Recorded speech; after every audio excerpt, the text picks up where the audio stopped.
بسم اللہ الرحمن الرحیم۔ ہم بستری کے دوران جو عورت خاموشی سے لیٹی رہے تو سمجھ جانا ان عورتوں کے راز۔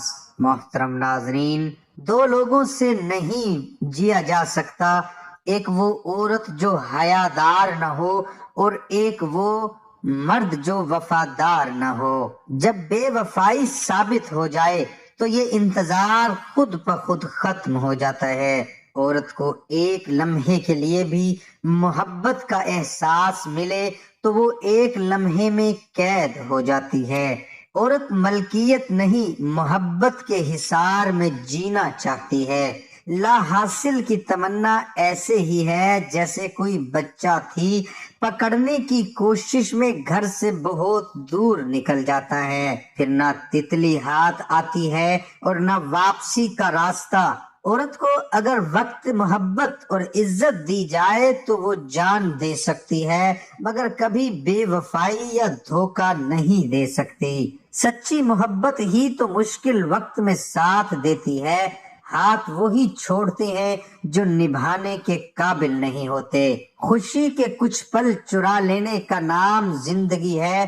پہلے لوگ آپ کا متبادل ڈھونڈیں گے، پھر آپ کے متبادل کا متبادل، اور قصوروار بھی آپ ہی ٹھہریں گے۔ محبت کی کمی جوانی پر بڑھاپے کی مہر لگا دیتی ہے۔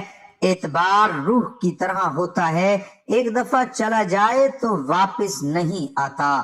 لوگوں کو حق بات بھی وہ پسند ہے جو ان کے حق میں ہو۔ وقت اور سمجھ ایک ساتھ خوش قسمت لوگوں کو ہی ملتی ہے، کیونکہ اکثر وقت پر سمجھ نہیں ہوتی اور سمجھانے تک وقت نہیں رہتا۔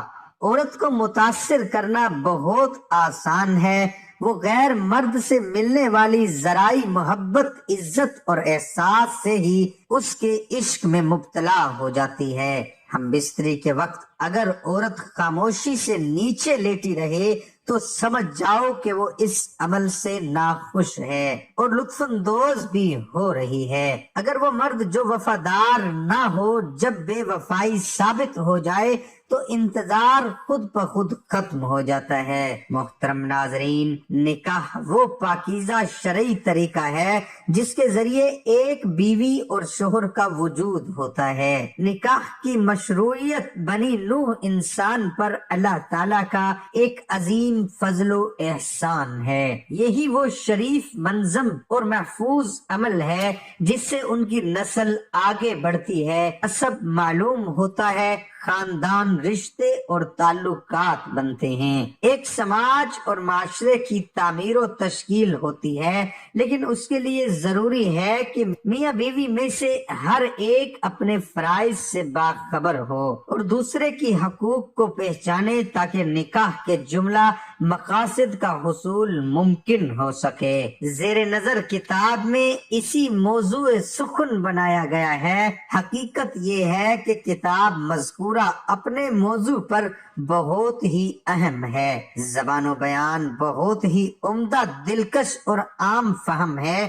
قرآن و حدیث کی روشنی میں دنیا کے سب سے مقدس رشتے کے باہمی حقوق کو بڑے ہی سیکس و چھوتے انداز میں پیش کیا گیا ہے۔ ظلمت و تیزگی کے اس عہد میں جہاں نکاح جیسے مقدس و پاکیزہ رشتے کو کسی کھلونے سے زیادہ اہمیت نہیں دی جاتی اور جہاں میاں بیوی کے حقوق کی پامالی ایک عام بات بن چکی ہے، اللہ تعالی ہم سب کو شریعت کے مطابق زندگی بسر کرنے کی توفیق عطا فرمائے اور ہمارا خاتمہ ایمان پر فرمائے اور ہم سب کی کمی پیشی معاف فرمائے۔ تمام دوست نماز کا اہتمام لازمی کریں۔ نماز کی فضیلت کیا ہے؟ نماز ادا کرنے کی اہمیت و فضیلت کا اندازہ اس سے لگایا جا سکتا ہے کہ کہ قرآن مجید میں تقریباً 700 مقامات پر نماز کا ذکر آیا ہے۔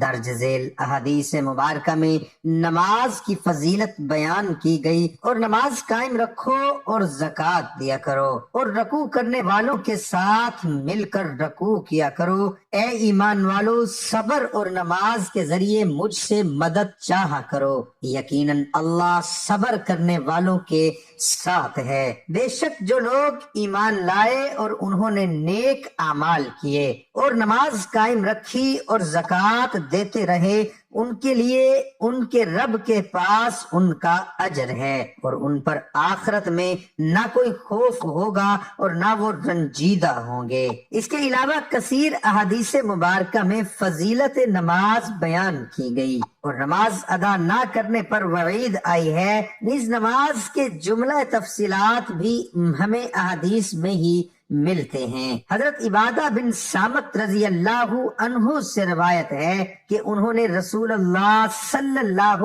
علیہ وآلہ وسلم کو یہ فرماتے ہوئے سنا: 5 نمازیں ہیں جن کو اللہ تعالیٰ نے اپنے بندوں پر فرض قرار دیا ہے۔ جس نے ان نمازوں کو بہترین وضو کے ساتھ ان کے مقررہ اوقات پر ادا کیا، اور ان نمازوں کو رکوع، سجود اور کامل خشوع سے ادا کیا، تو ایسے شخص سے اللہ تعالیٰ کا وعدہ ہے کہ اس کی مغفرت فرما دے گا۔ اور جس نے ایسا نہیں کیا، یعنی نماز ہی نہ پڑھی یا نماز کو اچھی طرح نہ پڑھا، تو ایسے شخص کے لیے اللہ تعالیٰ کا کوئی وعدہ نہیں ہے۔ اگر چاہے تو اس کی مغفرت فرما دے، اور چاہے تو اس کو عذاب دے۔ دعا ہے کہ اللہ تعالیٰ میرا سنانا اور آپ کا سننا اپنی بارگاہ الہی میں قبول اور منظور فرمائے۔ آمین ثم آمین۔